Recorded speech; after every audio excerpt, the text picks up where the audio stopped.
Bueno, pues qué pena con los inconvenientes.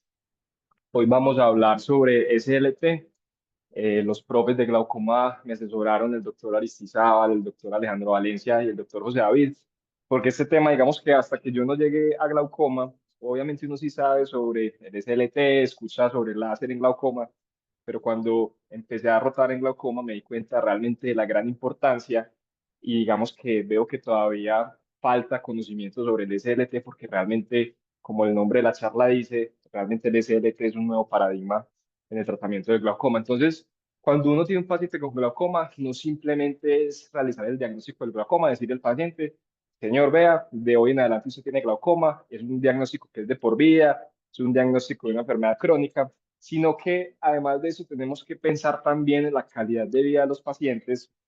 Tenemos que obviamente controlar la presión intraocular porque este es el único factor de riesgo que, digamos, uno puede llegar a controlar en esta enfermedad para evitar su progresión. Hay que pensar también en la parte de la adherencia terapéutica.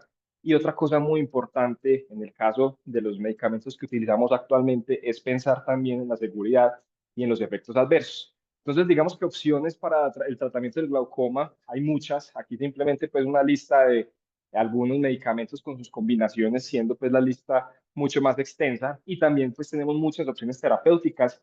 Simplemente aquí pues una foto de los nuevos dispositivos que existen, siendo todavía la trave, digamos, la cirugía que más efectividad logra, pero digamos que opciones hay muchas. Listo. Pero ¿cuál es el real problema del glaucoma? El dolor de cabeza en el glaucoma es realmente lograr una adecuada adherencia terapéutica y esa adherencia terapéutica va a depender de muchas cosas. Va a depender, por ejemplo, de los costos de los medicamentos.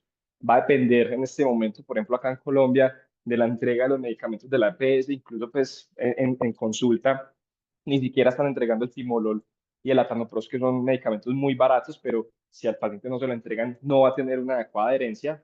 Muy importante también pensar en los efectos adversos, en la posología, que muchas veces para los pacientes es complicado, y siempre tener muy en cuenta la cronicidad, que todo esto nos va a afectar en la adherencia terapéutica. ¿Y qué va a pasar? Que muchos de estos medicamentos que tenemos actualmente, que son los hipotensores tópicos, tienen efectos adversos y esos efectos adversos son reales. De pacientes que se les hace diagnóstico de glaucoma, más o menos el 50% se les va a diagnosticar, además de eso, síndrome de ojo seco. Y ese síndrome de ojo seco va a ser completamente dependiente del tiempo de evolución de la enfermedad. Entre más años con el diagnóstico y más años utilizando hipotensores oculares van a tener mayor porcentaje de ojo seco, y además de esto va a aumentar también con el número de gotas. Miren que con una sola gota un hipotensor más o menos es de un 50% del síndrome de ojo seco, pero a medida que vamos aumentando el número de gotas, pues ese número va empeorando cada vez más. Y no solamente es, digamos, que el ojo seco, sino que también ese ojo seco y esos efectos adversos van a, digamos, impactar en la adherencia terapéutica. Más o menos de los pacientes que se les empieza goticas y no tienen ningún síntoma, la adherencia es casi del 89%, es excelente. Pero si el paciente tiene síntomas de ojo seco, esa adherencia baja casi a un 63%. Y como vamos a ver en la charla, todo esto va a impactar más que todo en la progresión y en la evolución. Por ejemplo, este estudio fue un estudio de casi 3.000 pacientes con diagnóstico de novo. Les empezaron hipotensor ocular y se dieron cuenta que a los 6 meses solo el 50% de los pacientes todavía continuaban utilizando el hipotensor ocular, y a los 3 años eso era del 37%. Entonces digamos que aquí volvemos a hablar sobre el dolor de cabeza en el tratamiento del glaucoma, que es básicamente la adherencia, porque los pacientes no suelen tener una muy buena tolerancia, siendo en este estudio las prostaglandinas de los medicamentos quedan un poco mejor tolerados, aunque pues todos sabemos de los efectos adversos y ya vamos a ver, pero realmente esto es muy preocupante, porque si a los 6 meses de haber empezado el tratamiento hipotensor, solo el 50% de los pacientes realmente están siendo adherentes, pues realmente no vamos a lograr un adecuado control de la presión intraocular. Entonces, la no adherencia al tratamiento, ¿qué nos va a generar? Nos va a generar fluctuaciones de la presión. Y si es una entidad que en la mayoría de casos, porque obviamente sabemos que hay muchos tipos de glaucomas, pero en la mayoría de casos, si esta presión intraocular no está controlada, pues obviamente vamos a tener que el paciente va a estar empezando a tener progresión, y no solamente es bajar, digámoslo así, la presión a un target, sino también es mantenerlo en el target. Y eso es muy importante porque eso ya se ha visto que cuando hay fluctuaciones en la presión intraocular, se ha visto que fluctuaciones, digamos, significativas son por encima de 5 milímetros de mercurio. Cuando los pacientes tienen bajas variaciones versus altas variaciones, perdón, variaciones no, fluctuaciones en la presión intraocular, los pacientes tienen un empeoramiento campimétrico, o sea que los pacientes van a tener un empeoramiento en la funcionalidad. Entonces, realmente los objetivos en el tratamiento del glaucoma, pues estos lo sabemos todos, son, digamos que lo que la parte científica se encarga, que es controlar la presión intraocular, evitar la progresión campimétrica y la pérdida de capa de fibras nerviosas. Digamos que siempre nosotros nos estamos basando es en controlar números, en controlar cifras, pero muchas veces se nos olvida esto, se nos olvida de la calidad de vida de los pacientes, el efecto que están teniendo los hipotensores oculares y más que todo, lo que ya les dije, realmente estos tratamientos no están logrando, digamos, una adecuada adherencia en la mayoría de los pacientes por todos los factores que ya les acabo de mencionar. Entonces, realmente no solo es el ojo seco, obviamente pues todos sabemos los otros efectos que tienen los hipotensores oculares, desde queratitis epitelial punteada, reacciones alérgicas, el mero hecho de que el paciente diga, que doctor, desde que yo empecé el tratamiento me veo con los ojos rojos y pues, no me gusta, pseudopemfigoides, lipodistrofias orbitarias, hiperpigmentación de la piel, pero alguien podría decir, pero es más importante tener al paciente viendo, pero con síntomas malucos, que el contrario. Pero también hay complicaciones graves en cuanto al uso de hipotensores, especialmente las prostaglandinas. Tenemos, por ejemplo, el riesgo de generar, por ejemplo, un edema macular cistoide, reactivaciones de queratitis herpéticas o incluso las prostaglandinas pueden inducir uveitis anteriores. Entonces, digamos que las complicaciones con el uso de estos medicamentos pueden ser graves y también pueden ser sistémicas, ¿cierto? Todos sabemos el riesgo que tienen a nivel sistémico e incluso en algunos pacientes con susceptibilidad, por ejemplo, principalmente a los beta-bloqueadores, pueden haber complicaciones que pues, incluso pueden llegar a comprometer la vida del paciente. Entonces, digamos que todo esto fue a modo de introducción para, digamos, mostrar cuál es el problema realmente de digamos, el tratamiento histórico que hemos tenido, que han sido los hipotensores oculares. Entonces, digamos que digamos, aquí la gran pregunta, que ya les voy a empezar a tratar de mostrar todo de forma cronológica, cuando se inventaron el láser, era pensar realmente dónde se encontraba el problema del glaucoma. Y pues si uno piensa que más o menos la resistencia al flujo de salida del humor acuoso se encuentra en un 50-75% en la malla trabecular, pues realmente si uno tiene un enfoque más fisiopatológico, hablando en este caso de glaucomas abiertos, porque obviamente hay otros glaucomas con otros tipos de fisiopatologías, pero si uno tiene en cuenta que esa resistencia se hace principalmente en la malla trabecular, pues uno pensaría, ¿por qué no hacer una intervención que se centre en el lugar en el que se está teniendo la mayor resistencia al flujo, al drenaje pues, del humor acuoso y no solamente, por ejemplo, impactar como la mayoría de gotas, por ejemplo, es en la producción de ese humor acuoso? Entonces, pensando en ese, digamos, en esa causalidad más fisiopatológica fue que se creó en el 72 la primera propuesta de trabeculoplastia, que en ese entonces fue trabeculoplastia con láser argón. Básicamente, el concepto básico del láser en ese entonces, que todavía seguimos teniendo, es con láser generar un aumento en el flujo acuoso de la vía convencional a través de la malla trabecular para que obviamente empiece a drenar mucho más humor acuoso. Más o menos se tuvo casi que 3 décadas de trabeculoplastia con láser argón, ya les voy a mostrar cómo funcionaba eso, pero en el 95 apareció ya el SLT con una aprobación en el 2001, pero digamos que esto hasta el 2019, que salió el estudio grande del SLT, no fue, digamos, no tuvo una relevancia muy importante en la parte clínica. ¿Listo? Entonces, ¿cuál es el mecanismo de acción del SLT? ¿Cómo funciona el SLT? Básicamente, el SLT viene de esta sigla, trabeculoplastia láser selectiva. Lo que realmente él hace es una fototermólisis selectiva y lo que él hace es que va a generar una expansión del canal de Schlemm y va a aumentar el drenaje del humor acuoso. Hay estudios in vitro que nos muestran que el SLT, cuando es realizado en la malla trabecular, lo que nos va a generar es fragmentación de partículas de melanina, pero solamente va a ser en las células pigmentadas. Y eso es muy importante porque ya les voy a mostrar cómo se hace el SLT. Por más que uno tenga un spot muy grande del láser, este tratamiento es completamente selectivo a las células que están cargadas de pigmento de melanina. ¿Y eso por qué es tan bueno? Porque al ser selectivo es mucho más seguro y mucho más fácil de hacer versus una LT, que ya les voy a mostrar pues la diferencia. Y como es selectivo, por más que uno le dispare con el láser a estructuras circundantes, como esas estructuras no van a tener pigmento, no van a sufrir cambios estructurales, que sí las van a sufrir las que están cargadas de pigmento de melanina, que sería la malla trabecular en su porción pigmentada. Y los estudios in vivo que han visto que luego de hacer SLT, hay un espaciamiento del colágeno, hay una disrupción de los haces trabeculares y en términos generales hay una remodelación pues, de la matriz extracelular, generando unos cambios estructurales, pero lo más importante es esto, que el SLT no genera apoptosis, por lo tanto no genera muerte celular y por lo tanto no va a haber fibrosis. Eso es la gran diferencia con el ALT y al no haber fibrosis, ¿qué va a pasar?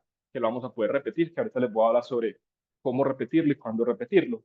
Y el SLT pues utiliza menos del 1% de la energía que utilizaba el ALT, entonces es un procedimiento mucho más seguro. Entonces, esta es la diferencia que se generaba pues con el ALT.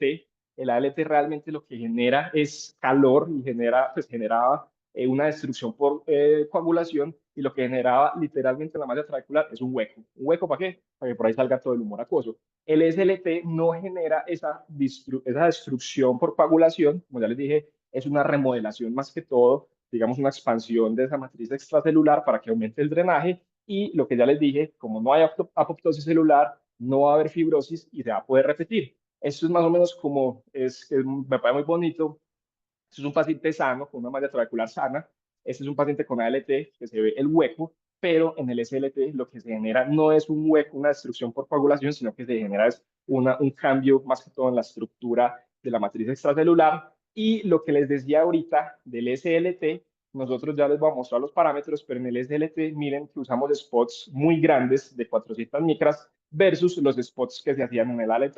¿Y esto por qué? Porque en el ALT había que dispararle específicamente directo a la porción pigmentada de la malla trabecular.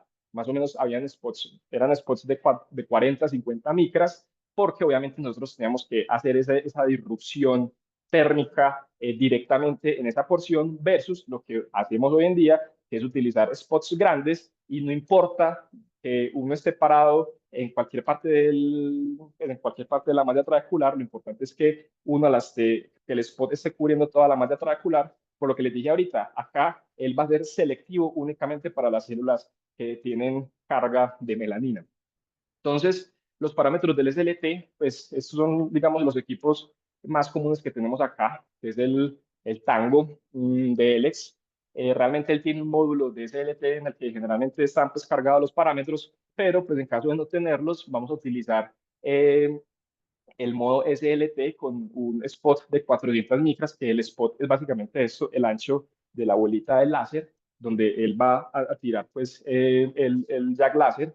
La duración del pulso va a ser de 3 nanosegundos. La energía va a ir variando y eso es algo muy importante porque dependiendo de lo que uno vea, que ya les voy a mostrar, que se van a empezar a generar unas burbujas que le dicen burbujas de champaña, uno tiene que ir modificando y variando ese grado de energía. Generalmente lo que recomiendan es empezar entre 0,5 a 0,6 milijoules. Generalmente lo que he visto hacer a los profes es que casi siempre empiezan en 0,7, 0,8 y uno va subiendo la energía de a 0,1 milijoules, o sea, por ejemplo, 0,5, 0,6, 0,7, aparecen las burbujas de champaña que ya se las voy a mostrar y en ese, por ejemplo, aparecieron las burbujas a 0,9.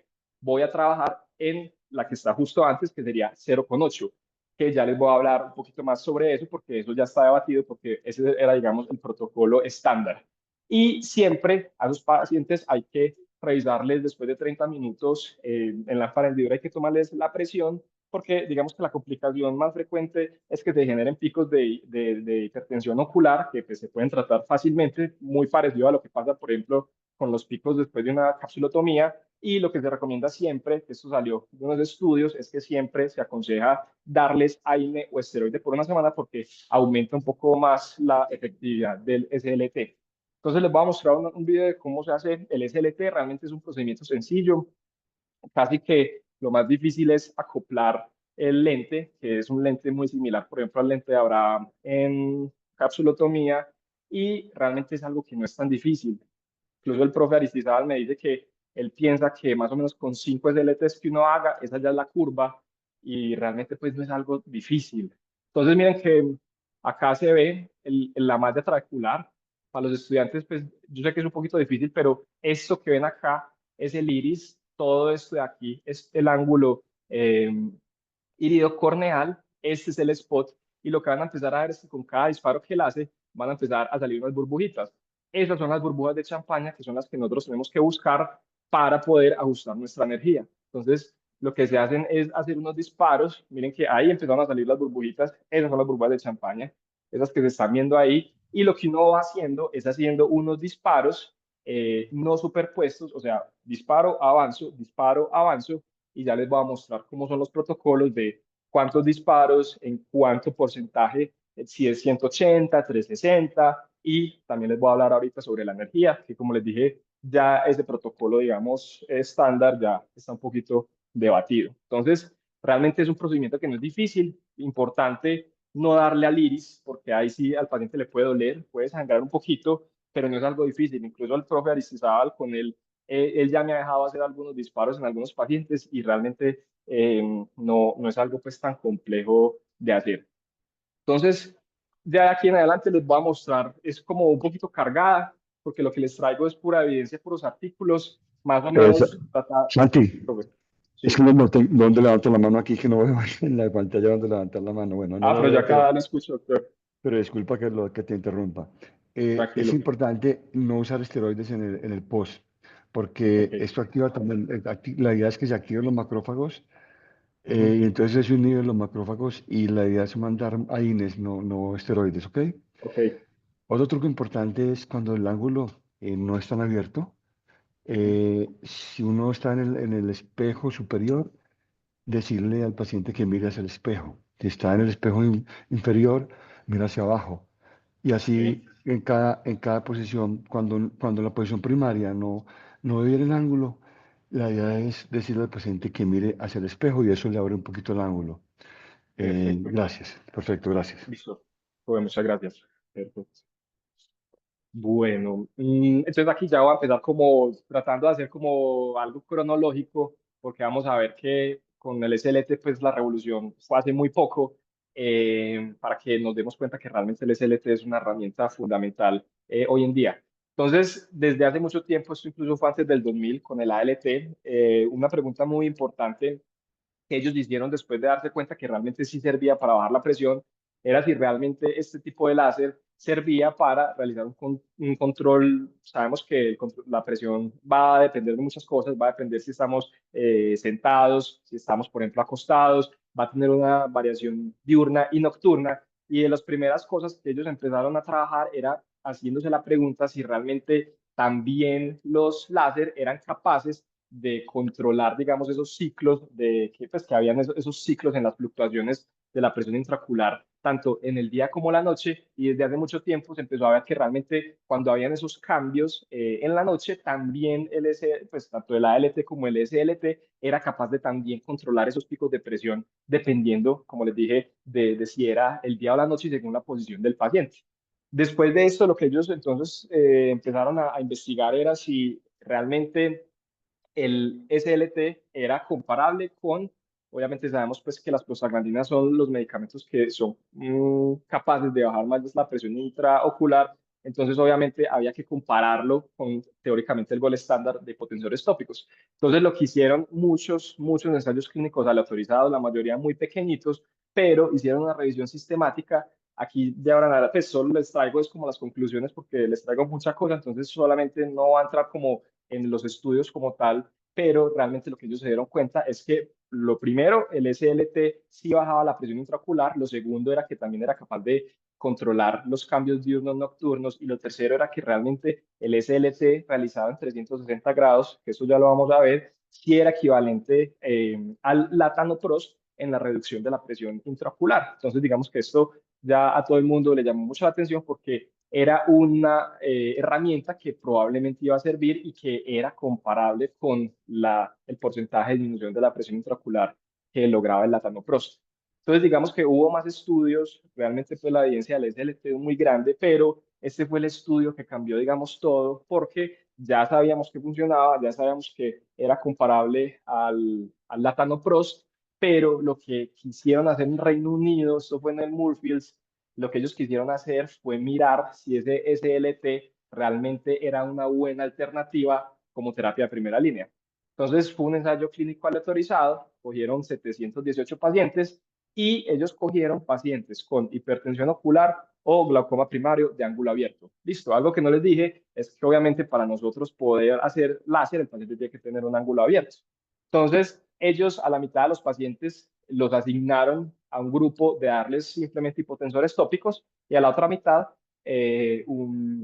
los asignaron para hacerles SLT. Ellos qué quisieron mirar. Lo más importante era si como primera línea el SLT era un efectivo, pero también quisieron ver otros desenlaces. Incluso después de esto hubo muchos más análisis post-hoc del LIGHT, pero ellos también quisieron mirar esto, la calidad de vida y el costo-beneficio de esta nueva terapia. Y el protocolo que ellos utilizaron fue hacer un SLT en 360 grados con 100 disparos, o sea, se hacen 25 disparos superior, 25 inferior, 25 nasal y temporal, y con una energía que ellos pusieron entre 0,3 a 1,4, pero digamos que ya les voy a mostrar sobre qué es lo que se sabe hoy en día de cuánta energía utilizar.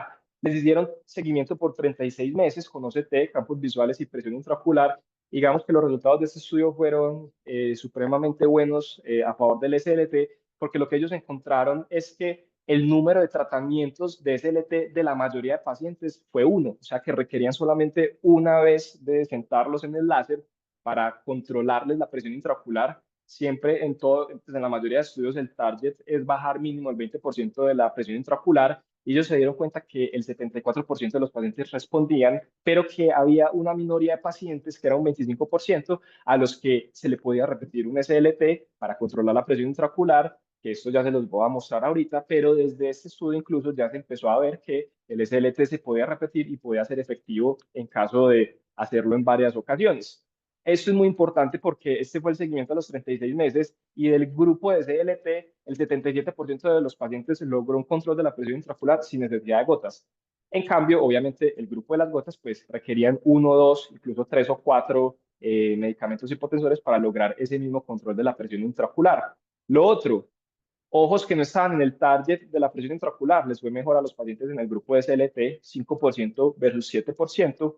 Y aquí, digamos que dentro de los ojos que sí lograron el control, miren que esto no fue estadísticamente significativo, lo cual es bueno, porque si yo hablo de que no es estadísticamente significativo comparando estas dos intervenciones, significa que las dos controlan la presión intraocular de forma similar, 95% de sus 93%. Y miren que esto habla sobre el escalamiento en la terapia, que el escalamiento era, no le funcionó el SLT, vamos a seguir a otra terapia adicional, que la terapia adicional es o añadirle hipotensores o ir a cirugía.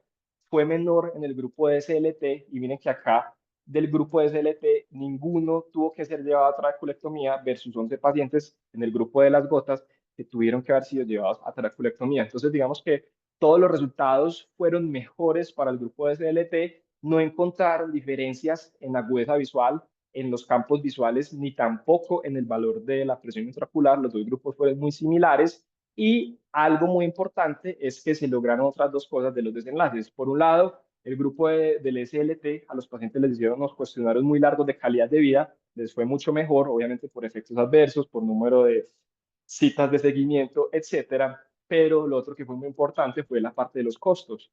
Más o menos ellos se gastaron en el grupo de las gotas 475 libras, más o menos el SLT fueron 205 libras, pero cuando ya ellos hacían el total de los costos de las citas, del seguimiento, encontraron que el SLT era casi que 400 libras esterlinas más barato que darle a los pacientes simplemente hipotensores tópicos. Entonces, con este estudio, básicamente lo que tuvimos fue que el SLT empezó a plantearse como realmente una primera línea efectiva en hipertensión ocular y en glaucoma primario de ángulo abierto, siendo una estrategia que logra los mismos resultados que los hipotensores tópicos, pero con una gran diferencia. Es costo efectivo y mejora o tiene una mejor calidad de vida en los pacientes. Entonces, digamos que con ese estudio ya de ahí en adelante hubo más investigación, que se las voy a mostrar, pero sobre todo logrando mejor adherencia terapéutica. Y si logramos mejor adherencia terapéutica, el paciente va a estar mejor controlado y por lo tanto va a tener menor progresión. siendo los dos equivalentes. Entonces, ese estudio fue en el 2019, pero ellos dijeron, fueron 3 años de seguimiento, tirémoslo a 6 años. Entonces, esta fue la continuación del estudio. Ellos lograron reclutar el 82% de los pacientes iniciales, que es un muy buen número para hacer un estudio de continuación, y lo que ellos encontraron fue esto. A los 6 años, los ojos que se encontraban en el target, miren que no era estadísticamente significativo, o sea que es bueno, porque significa que los dos, tanto gotas como SLT, es igual. 94% de los pacientes en SLT lograron un target de la PIO versus 94% de los pacientes que a los 6 años seguían con gotas.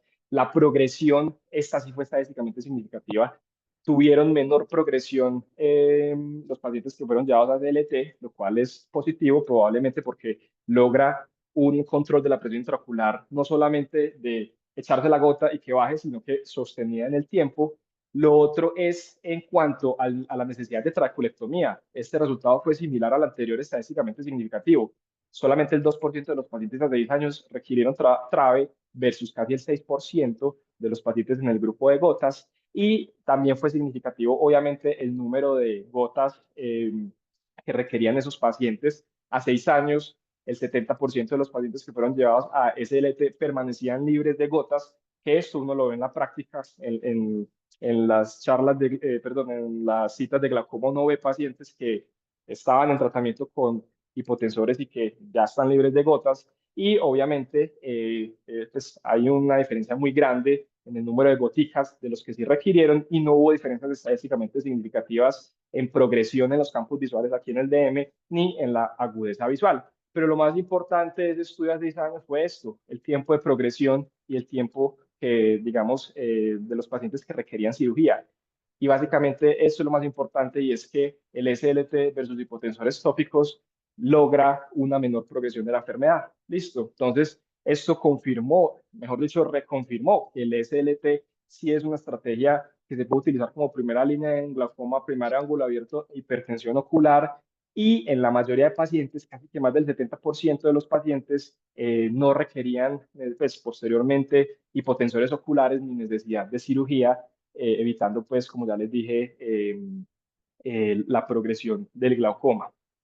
Entonces, ese fue el Perdón, estudio. Santiago, perdón, aprovechemos que está Erika aquí todavía, porque Sí, pronto se profe. desconecta ahorita que va a trabajar. Sí, No sé, Erika, esto me parece excelente la revisión, pero no es importante que no quede la idea pues de que el SLT es para todos los pacientes, ¿ok? sí. Ah, yo Pacientes con ahorita, glaucomas, ¿vas a hablar de eso? Perfecto. sí, sí, señor, las Eh, indicaciones y listo, contraindicaciones. dale. Entonces al final hablamos, gracias, dale. Listo. Bueno, entonces otra de las preguntas que surgió era, listo, ¿se puede repetir o no el SLT? ¿En qué pacientes se puede repetir? ¿Al cuánto tiempo? Entonces eso también fue un análisis retrospectivo del mismo estudio, porque lo que ellos encontraron era que habían pacientes en los que les hacían el SLT, los pacientes tenían una mejoría, que esa mejoría más o menos, o ese control de la presión se logra más o menos a las 4 o 6 semanas después del SLT, pero ellos veían que después de algún tiempo, digamos que esa ganancia o esa ganancia en el control de la presión intraocular se perdía. Entonces ellos pensaron, bueno, ¿qué tal si podemos repetir el láser sabiendo que no nos está generando una disrupción por coagulación? Entonces ellos tomaron estos criterios de progresión y lo que dijeron fue, listo, si el paciente tuvo una respuesta inicial, repitamos el SLT, diferente a que el paciente se le hizo el SLT, al final de las 4 o 6 semanas no tuvo respuesta al SLT, ese paciente no es candidato para repetir, tuvo que haber tenido una respuesta inicial. Y lo que hicieron fue, listo, cumple criterios de progresión, repitámosle el SLT, y lo que ellos encontraron era que ese retratamiento era capaz de mantener la presión intraocular, ya sea en el target o incluso por debajo. Entonces lo que ellos empezaron a hablar era que probablemente repetir un SLT tenía un efecto acumulativo, digamos, en ese retratamiento, lo que podría permitir un beneficio clínicamente prolongado versus una única sesión de SLT. Entonces, después también empezaron a pensar y decían, bueno, sabemos que las gotas, si el paciente tiene una presión muy alta, la disminución que van a ejercer esas gotas sobre la presión intraocular va a ser mucho más alta versus si el paciente está manejando presiones un poquito más bajas. Entonces, este estudio lo que quiso fue revisar si en el SLT sucedía lo mismo. Si, digamos, la presión intraocular basal tenía un efecto diferencial en ese grado de disminución de la presión intraocular que lograba el SLT versus, en este caso, eran prostaglandinas. Entonces, a grandes rasgos, ellos encontraron que realmente la disminución era similar, casi que los dos lograban un 27-28% de disminución de la presión intraocular basal, pero cuando ellos entraron a ver con mayor detalle los resultados, lo que ellos encontraron fue que el SLT también se comportaba muy similar a las gotas, a los hipotensores tópicos. Entre más alta la presión intraocular basal que tenía el paciente con su glaucoma, más alta era el porcentaje de disminución de la presión intraocular. Entonces, miren que si el paciente tenía más de 30 milímetros de mercurio basal, el cambio o la reducción era casi de un 34-37% versus unos cambios mucho más bajos en los pacientes que tenían presiones basales más bajitas. Entonces, digamos que en ese estudio ellos se dieron cuenta que realmente también se comportaba de forma similar a las gotas, pero cuando ellos hicieron digamos, un análisis mucho más profundo en el cual compararon el porcentaje de cambio de la presión basal a la presión target versus la presión que el paciente presentaba en la primera consulta, encontraron que la pendiente del SLT era mucho más, bueno, la línea del SLT era mucho más pendiente que la de las gotas, y esto lo que significaba era que entre más alta la presión de base tenía el paciente, el SLT era capaz de disminuir mucho más presión intraocular que las gotas, siendo los dos, digamos, capaces de disminuir pues una mayor presión intraocular, pero el SLT se comportaba mucho mejor, siendo resultados estadísticamente significativos.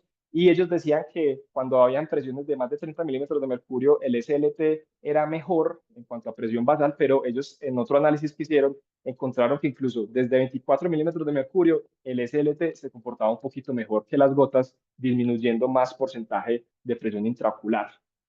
Entonces, esta fue una pregunta también que surgió y era, bueno, pero si el paciente ya recibió gotas antes, ya recibió prostaglandinas, puede que ya tenga cambios estructurales en la malla trabecular, realmente el SLT sí funciona. Y lo que hizo este artículo, y después hubo más, fue comparar pacientes SLT vírgenes, naive, versus pacientes a los que ya les estaban dando, sea monoterapia prostaglandinas, terapia combinada sin prostaglandinas, o cualquier tipo de tratamiento tópico. Y lo que ellos encontraron es que al final de 6 meses no hubo diferencias estadísticamente significativas, lo cual conclujo que realmente no importaba si el paciente ya venía bajo hipotensores tópicos, no importaba si ya le estaban dando prostaglandinas, no importaba si ya estaba en terapia combinada o no, realmente el SLT se comportaba de igual forma, sin importar si el paciente era naïve o no, que eso fue muy importante. Y digamos que es un estudio, me pareció el más bacano de todos, porque lo que nos dijo fue, listo, ya sabemos que funciona, que es mejor que las gotas, que se comporta muy bien con la presión diurna, nocturna, etcétera. Pero, ¿qué pasa si yo tengo un paciente controlado con las gotas?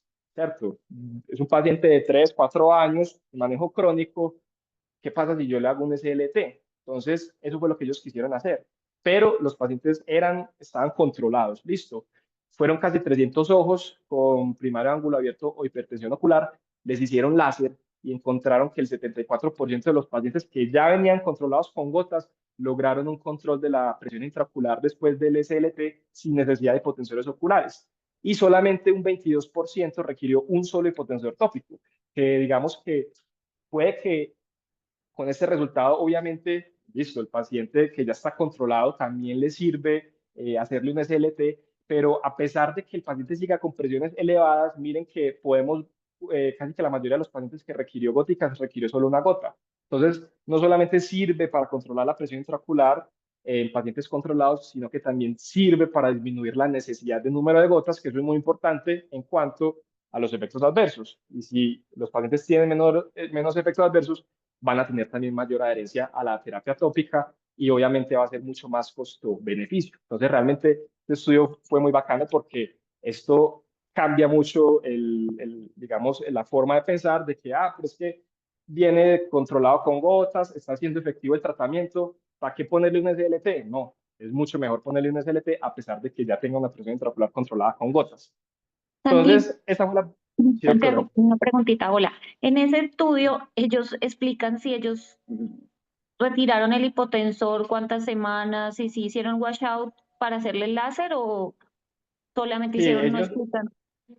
En los estudios siempre hablan como de un periodo de washout de 4 semanas.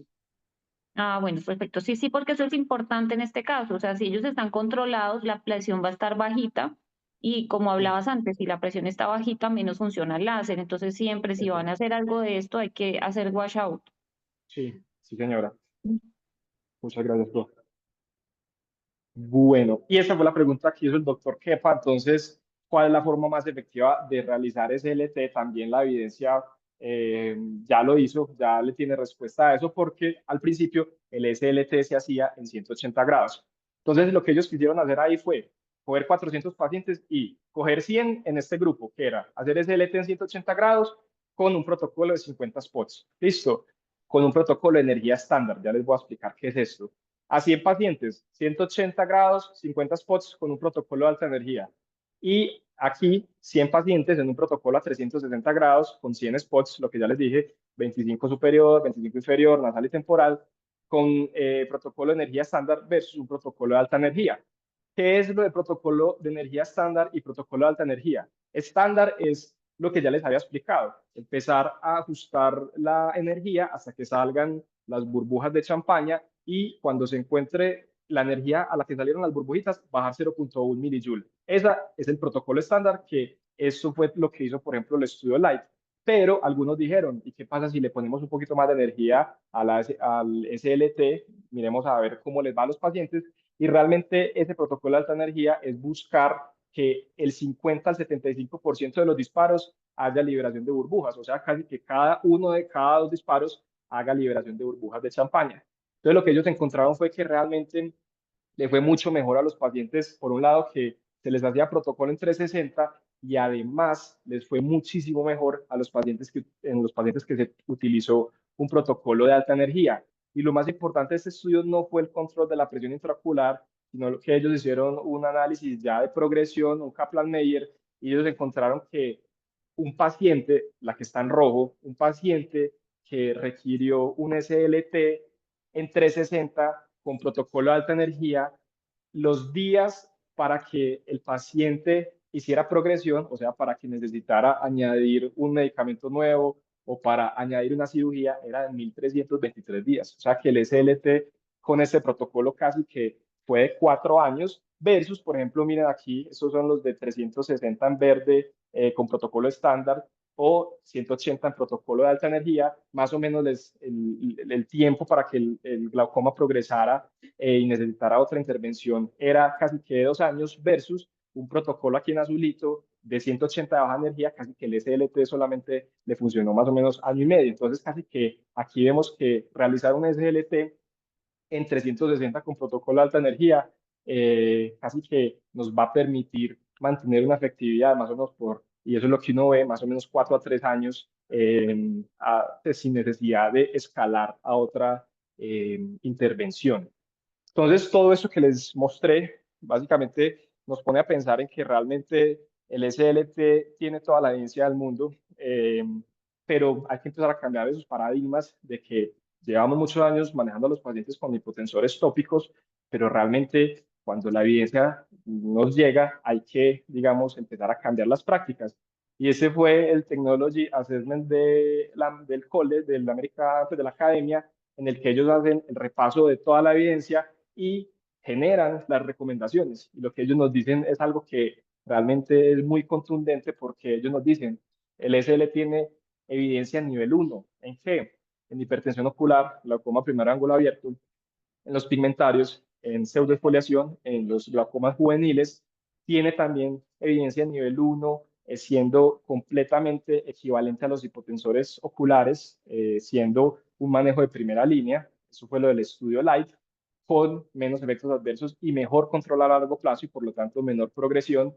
Evidencia a nivel 1, lo que les dije, sustituto a hipotensores tópicos en pacientes que ya venían controlados, pero eso sí, en cierre angular, obviamente pues no va a servir y no va a ser efectivo. Entonces, esto es en qué pacientes sirve, en qué pacientes tiene indicación, tiene evidencia a nivel 1 que es la máxima, pero en qué pacientes no se puede utilizar SLT, en glaucomas subéticos, neovascular, en glaucomas obviamente de ángulo cerrado, en los que son por recesión angular o en los glaucomas pediátricos, porque generalmente en esos glaucomas hay una anormalidad ya estructural en la malla trabecular. ¿Y esto qué nos dijo? Tanto la academia como el Reino Unido sacaron un statement que decía primera línea, pero acá también dicen en lugares pobres, África subsahariana o el Caribe, el SLT puede ser una mejor opción costo efectivo. Entonces, todos estos son datos, pero realmente, ¿qué es lo que quiere el paciente? ¿Cierto? Por lo que ya les dije, uno se centran en la campimetría, en el OCT, en el control de la presión intraocular, pero realmente, ¿qué es lo que quieren los pacientes con glaucoma? Eso también lo estudiaron, le hicieron preguntas a los pacientes de qué eran sus expectativas, y miren que ellos muestran muchos miedos, muchas limitaciones. Simplemente un paciente que esté postrado en cama y que no tenga un cuidador, no se puede echar las gotas, y si no tiene la posibilidad de echarse las gotas, pues es un paciente que se va a quedar ciego.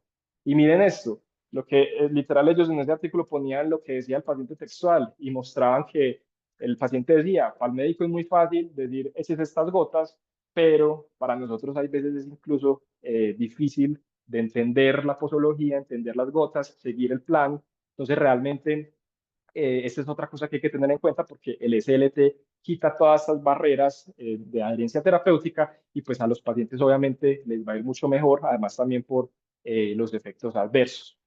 Entonces, las conclusiones es que realmente el SLT tiene toda la evidencia habida y por haber. Realmente esto tiene que hacer, y ya les voy a mostrar, digamos que como cambiar el chip de la forma de ya del glaucoma, pasar y evolucionar de los hipotensores oculares, a pesar que los visitadores nos sigan metiendo las gotas, las gotas, las gotas, tener, digamos, la capacidad de decir, no, venga, ya hay algo mucho más efectivo, más costo efectivo. Un SLT puede estar en 1.500.000, 2 millones, un Tech vale 200.000. Entonces, con un solo año es ya costo efectivo.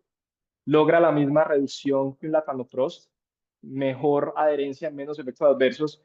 Tiene que ser primera línea, indiscutiblemente en primario de ángulo abierto de hipertensión ocular. Se puede repetir, listo, que es muy importante, y que ya con mis profes lo veo. Hay pacientes que han tenido 2 sesiones de SLT, el efecto perdura en el tiempo. Esto es muy importante para nosotros, necesidad de entrenamiento en SLT, pero como ya les dije, no es algo difícil, pero hay que tener la oportunidad para salir haciendo este tipo de procedimientos.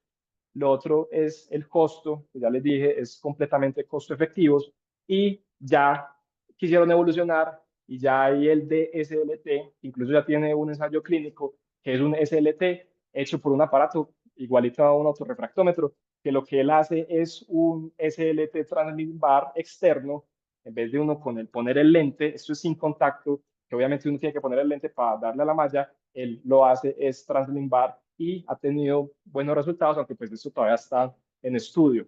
Entonces, lo que hay que hacer es básicamente cambiar el chip. Eh, Toda la evidencia ya está. Pacientes con glaucoma de hoy en adelante no deberían estar bajo tratamiento tópico, no solamente por las gotas y los efectos adversos, sino por la disminución en la progresión. Y pues lo que hay que, básicamente, y lo más difícil, más que hacer el SLT, es cambiar el chip mental de que el tratamiento en glaucoma está cambiando y que probablemente en un futuro las gotas vayan a ser la última línea terapéutica. Entonces, eso fue lo que les quería traer, un poquito densa con tanto estudio a la medicina interna, pero realmente lo quería traer porque la evidencia está y es para cogerla y ponerla en práctica. Entonces, eso era lo que les quería traer hoy. Es importante, yo creo que Erika, está aquí todavía Erika, ¿cierto? Sí, profe, sí, aquí estoy. Erika, habla ahí, para que cierres la reunión con lo que tú opinas de SLT. Y yo digo Bueno, enseguida lo que opino también. yo sí uso mucho el SLT, Doc. Para mí sí es una gran herramienta, siempre, o sea, desde que yo empecé el fellow y todo ya estaba disponible. Me gusta mucho como primera línea, pacientes hipertensos oculares, como decían. Obviamente, yo creo que lo que más claro debe quedar es en que entre más pigmento hay en la malla trabecular, más va a reducir la presión intraocular. Eh, Eso es algo importante. El pigmento, entre más alta esté la presión, yo como usted dejo AINES, yo no dejo esteroides, por lo mismo que usted comentaba, doctor, lo que queremos como una reacción inflamatoria que active los macrófagos. Si mandamos esteroides, reducimos esa función de los macrófagos y pues va a reducir menos la presión intraocular. Realmente yo mando AINES. y es lo que pues la mayoría de estudios. Yo sigo haciendo 360 grados, precisamente más porque de pronto en mi práctica médica, yo viendo EPS, es muy difícil volver a tener cita con el paciente, que venga el control, luego volver a autorizar para hacerle los otros 180, entonces autoriza mientras le programan, o sea, el proceso es un poco más dispendioso que si es como en otro tipo de práctica médica, ¿sí? Entonces yo sí hago los 360 grados. em, y a mí me va muy bien. Yo reemplazo, si tengo un paciente controlado en glaucoma, en hipertensión ocular, glaucoma leve, moderado, SLT. Si no está bien controlado o si está con toxicidad de medicamento, también para retirar medicamento lo utilizo. En glaucomas avanzados, sí, pues realmente es que no funciona. Ya la malla trabecular está muy dañada realmente y no se ve que haya una reducción de la presión intraocular en esos pacientes. Em, pero yo sí lo uso muchísimo. Lo repito, sí, o sea, lo he repetido hasta 2 o 3 veces en un seguimiento de 5 o 6 años y me ha funcionado. Mm, y pues como en los últimos estudios se ha visto que antes cuando nosotros empezamos decían que si no había funcionado el primer SLT, no iba a funcionar el segundo, pues ya eso se ha reevaluado, se ha visto como Santiago mostró que sí funciona, que puede llegar a funcionar en pacientes que el primero no fue tan efectivo. Y no sé qué más le gustaría Perfecto. saber. Y mira, yo pienso que el SLT al principio le dio dificultad arrancar. Hace unos años viene el grupo de glaucoma inclusive cogiendo mucha fuerza como primera línea inclusive. ¿Qué digo yo? El SLT está disponible para todos los oftalmólogos, o sea, porque es que si nos ponemos a segmentar la oftalmología, nuestros oftalmólogos van a terminar haciendo cataratas y pterigio. Yo pienso que el SLT está a la mano de usado responsablemente. ¿Qué me refiero a eso? Que primero hay que ser un buen endoscopista. Segundo, el ángulo debe estar muy abierto, identificar bien el espolón, el trabéculo y la chual, porque si usted le da la chual en vez del pigmento, al otro día la córnea amanece con edema y con pliegues. Y si le da el iris en vez del trabéculo, al otro día amanece con la hipertensión ocular y con la inflamación. Entonces, es excelente herramienta, pero hay que usarla con mucha responsabilidad. Hay que usarla por los lados de los 20. Uno no puede pretender que la presión de 17, 18, si no está controlado, le va a bajar a 14. Es más fácil bajar de 25 a 18 que de 18 a 16. Entonces, básicamente eso, usarlo responsablemente, ser un buen endoscopista, darle el trabéculo donde es, la energía donde es. Yo lo repito antes de 6 meses.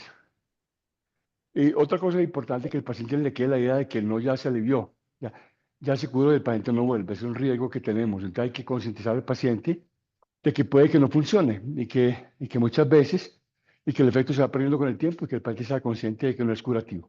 Eso es todo y muchas gracias, Santi, muy buena la revisión. Erika, Doc, gracias y a todos, Doc, muchas gracias.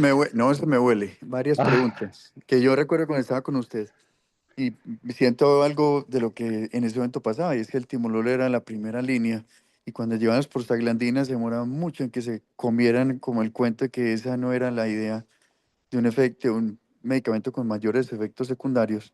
Yo creo que estamos, presidente, como dice Santiago, en ese mismo paradigma en este momento. Segundo, pregunta para ustedes, ¿cuántas veces se puede repetir el SLT? O sea, estamos viviendo, vamos a vivir más de 100 años.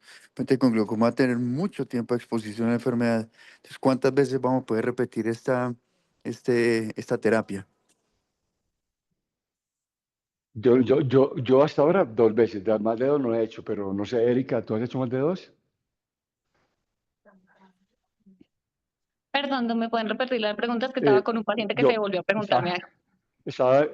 que sí, que Carlos pregunta la repetición. Yo, más de 2, si me funciona con 2, y el primero me duró 3 años, el segundo 2 años, de pronto el tercero. Pero yo no he hecho más de 2 todavía. ¿Tú cuántas repeticiones has hecho? Doc, en un solo caso tengo un paciente hipertenso ocular que ya le hice la tercera, por eso decía, como ese es como el seguimiento más largo que tengo a 6 años y sí se lo acabé de repetir, le he hecho uno cada 2 años y le ha funcionado. Perfecto, Erika, gracias. Perfecto, sí, porque si vamos a vivir tanto tiempo, ese paciente, si la efectividad es máximo 4 años, vamos a tener que repetirlo Si quiero unas 10 veces. Vamos a ver. Aquí Santiago va a comentar algo. Así es, así Pues es. sí, todos los estudios son de 2. Yo he visto 3, pero ya hay un estudio que se llama el COPE, que están tratando de hacer el LT anual, varias sesiones anuales, como para que se mantenga el efecto. Interesante. Anual. Bueno, es un tema que está en progreso, o sea que vamos a estar realmente actualizándonos sobre esto, pero el mensaje, como usted decía, doctor, es escoger bien el paciente, pero es una tecnología que no sirve más en este país, con el riesgo de lo que usted dice, el colombiano es muy perezoso y piensa que está curado y no vuelve. Entonces hay que hacerle como énfasis al paciente sobre esto y el seguimiento obviamente con exámenes y no solo la presión intraocular. Muchas gracias a todos. Un abrazo. Buen día, Buen día. Carlos. Gracias. Buen día para Santiago, todos. gracias. Erika. Un Gracias. abrazo para todos. Hasta luego. Chao. Muchas gracias. Muy buena revisión. Gracias.